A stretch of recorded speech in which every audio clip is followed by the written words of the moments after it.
Hundreds of years ago, well, maybe not years, weeks. Yes, 2 weeks ago, there was a Snowball named Winterly.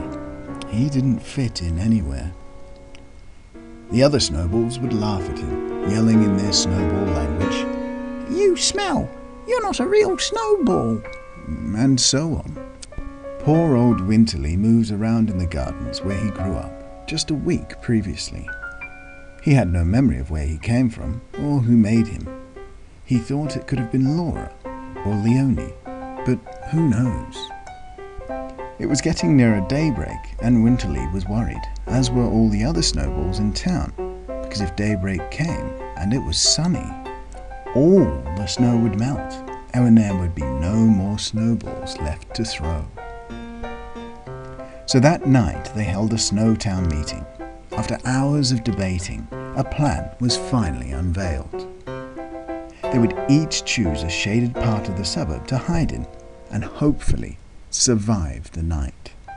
As each Snowball was delegated its place out of the sun, it got round to Winterly's turn. He suggested the plan might not work, so every Snowball protested and threw Winterly out of the town meeting, never to return to Wintertown.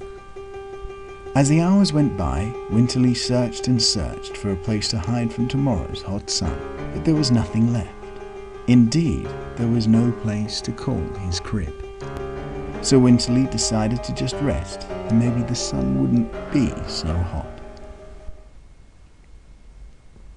The sun rose, and the heat came. Some Snowballs did not make it, but those that did rejoiced. Their plan had worked, but as more time passed, the sun changed positions, and all the shadowed places became lit. Every last Snowball began to melt. "Oh shit!" they exclaimed. "Our plan didn't work!"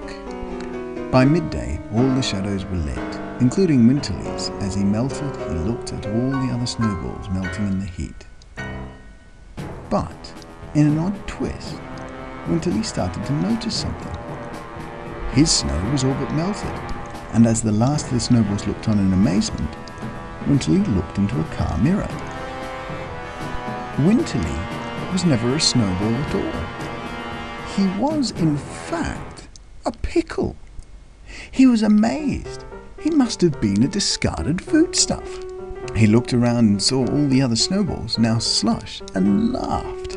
They should have listened to poor old Winterly, who they used to make fun of all those days ago, because now Winterly got the last laugh. Ha!